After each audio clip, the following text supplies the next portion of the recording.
Good morning mga kalabas, good morning. Andito na naman tayo sa ating hanap buhay na pang araw-araw. Magbibinta muna tayo ng isda, maglalako muna tayo ng isda. Andito na po ako ngayon sa sa gaungan ng mga dilis. Dito po ako nagkukumpra ng dilis para ibinta sa pang araw-araw na pang ulam ng ating mga kababayan dito. Ito na po, oh. Okay, papatuloy ko na lang ito kasi magbibinta pa ako. Mga kalabas, namupalit sila uguan mga kalabas. Bulinaw kay magkilaw sila, gagawa sila ng kinilaw. Bibili sila ng dilis. Andito ako ngayon sa Bulubundukin. Vlogger. Kahit uwan, binta pa rin tayo ng isda para sa kanila. Okay, alright. Andito tayo ngayon sa sa Bulubundukin. Masyadong makulimlim ngayon kasi ngayon ang dating ng bagyong Wilma, dumating na. Mahangin dito at tsaka nagkaputi ako kasi malakas ang ulan dito. Ayan na, malakas ang hangin. Mga kalabas, malakas ang hangin. Kahit malakas ang hangin, malakas ang uwan, patuloy pa rin tayong naglalako ng isda para sa ating mga suki, para hindi sila makapunta ng palengke kasi malakas ang hangin at saka malakas ang ulan. Kaya tayo na lang pupuntahan natin sila para makabili ng pangulam. Alright. Ayan mga kalabaso, malakas ang hangin, malakas ang ulan at saka makulimlim talaga. Kasi sabi na may bagyo kasi. May bagyong darating. Yung bagyong Wilma ata. Ayan, kahit may bagyo, may isda naman tayo na ibibinta.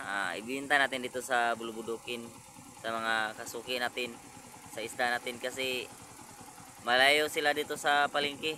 Mahirap pumunta kasi malayo. At saka ngayon mahirap pala pumunta kasi malakas ang ulan. Maputik ang daan. Kaya tayo na lang ang pupunta dito, mabibinta. Ito na guys, ang lakasan ng ulan guys. Ito ang lakasan ng hangin guys. Mga kalabas, ito na lakas ng hangin. Yung sa unahan hindi na makita kasi ang lakas ng may gabo na.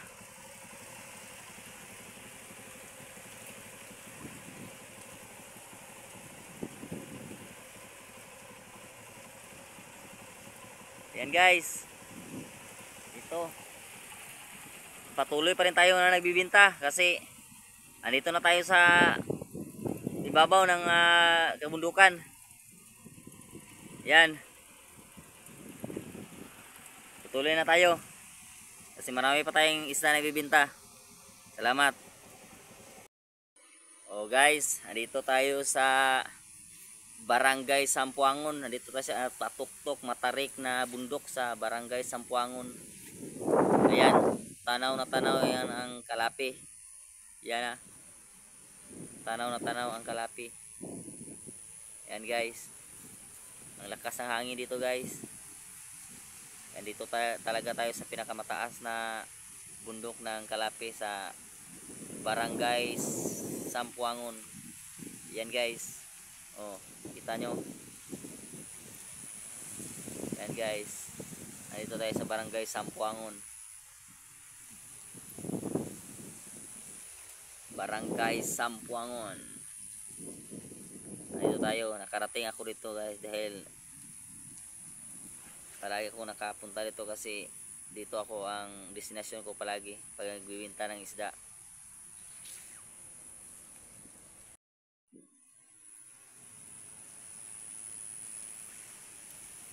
Ayan guys,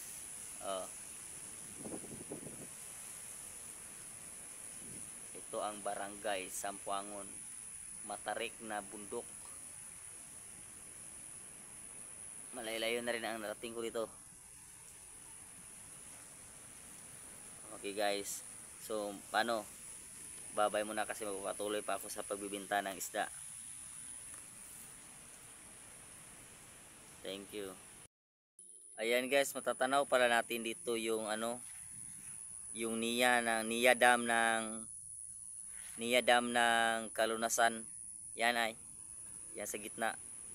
Yan ang dam sa Kalunasan, Nia. Yan ang supply ng mga patubig sa mga palayan dyan sa ibaba. Yan ang Nia Dam. Natanaw pala dito sa barangay Sampuangon. Ayan guys. So, paano? Magpapatuloy muna ako guys sa pagbinta ng isda. Maraming salamat. Makulimlim talaga guys. Ang panahon ngayon guys. Tingnan natin.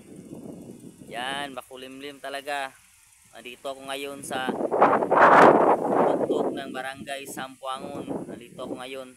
Kasi dito ako dadaan palagi pag nagbibinta ng isda. Papuntang San Isidro yan. Yan po ang San Isidro. Yan sa ibaba. San Isidro po yan. San Isidro, Bohol. Yan. Makulimlim talaga guys. Malakas ang hangin.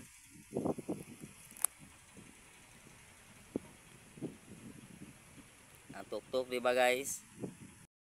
Yan guys, andito ako ngayon guys sa barangay Sampuangon, matuktok at matarik na bundok. Yan makulimlim talaga guys. Yan. Kahit na kahit itong panahon ngayon, patuloy pa rin tayo nagbibinta ng isda kasi ito ang hanap buhay natin na pang-araw-araw para makatustos ng pangangailangan sa ating pamilya. Kaya kahit mahirap guys, laman lang tayo kasi yan ang hanap buhay natin. Baka makakaraos din tayo. At saka baka sa ating pagsisikap matamo naman tayong makakamit naman tayo na magandang bagay, magandang pamumuhay. Kaya magtiyaga lang tayo, magsikap para sa ating pamilya. Maraming salamat guys. Ganito kahirap ang daanan dito guys pag umuulan guys. Ang putik, madulas talaga. Pag hindi ka marunong dumaan dito, masimplang ka talaga. Kaya ang hirap ng buhay namin magbibinta ng isda kasi pag umuulan, ito ang mga daanan namin, mga malulubak, madudulas at saka mapuputik. Kaya tiyaga lang bay. Tiyaga lang sa pamumuhay. Putik, madulas, malubak nga daan sa patungo sa magandang kinabukasan para sa pamilya. Tiyaga lang ng tiyaga sa pamumuhay. Kaya mahirap ganitong buhay pero tiyaga lang para sa pamilya, para makakaraos. Maraming salamat po.